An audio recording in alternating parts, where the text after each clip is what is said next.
The second one is about character formation. Now that one is standard. You're given a tutor the moment you enter that school. You're given a tutor stroke mentor who will be with you for the next whatever. I was there for 6 years, and my tutor is the one who told me, Cliff, you're a teacher. Go into teaching. That is where your vocation and your passion is. He was not wrong. At what age were you when they told you you're a teacher? I was 17. 17 years? 17. I was just about to write my A-levels exams. And then after writing the A-levels exams, I got a scholarship to go and study accountancy. And, the guy told me, no, that's not you. Man, you're a teacher. Not only a teacher, you're a teacher of kids. Wow. So just go and...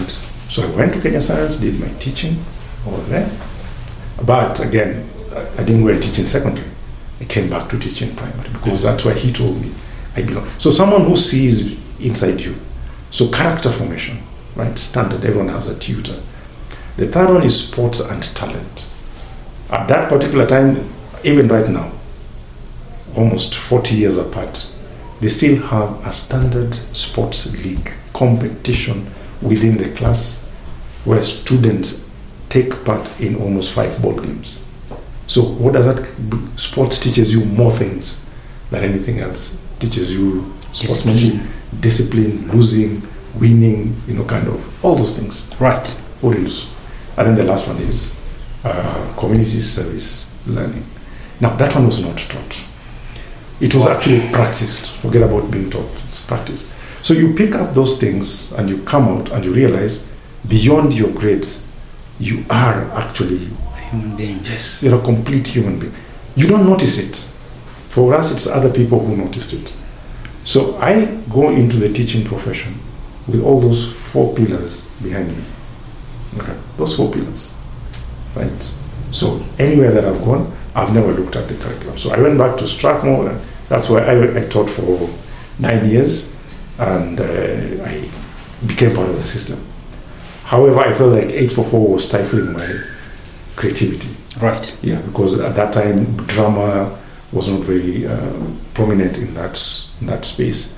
So I wanted a place where there's going to kind of accept my creativity and all that. So I left 844, and then that's when I went to Aga Khan, which is IGCSE.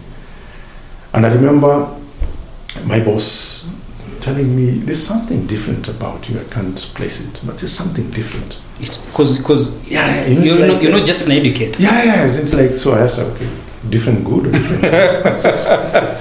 So different good, kind of, you're just different. I didn't know, because for us it's like you come out of there, those 4 pillars just drive you. Industriousness drives you, character formation drives you, talent drives you, CSR drives you, kind of. So that has always been the driving force. Okay, and of course now when I moved from Aga Khan to Oshawa, again, it was just like vertical progression. So again, the same thing. At the center of it all now, the place of industriousness, now I replaced it also with innovation and creativity. Because now I brought in my flair. Yes. Now here I am a writer, I've published books. How can I bring in all this flair into the curriculum and go beyond that? But something was not there, there's something missing. Right. And it came, should I say, about in 2014, because where I lived, it was not very far from deep sea slums, and I kept on meeting these boys, small boys who are not in school, asking me for money, so you buy them a meal today, you've not solved the problem. So it kept on nagging, like, can I do something more?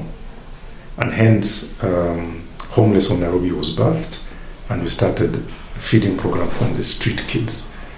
But after 3 months, 4 months of daily feeding, the kids told me, man, we want to go back to school. That's when it clicked. This is what I was looking for. It's like, how can I be in this brilliant space whereby I'm being paid good salary because these guys can afford, but there are these guys who will never ever taste my brilliance because they can't afford.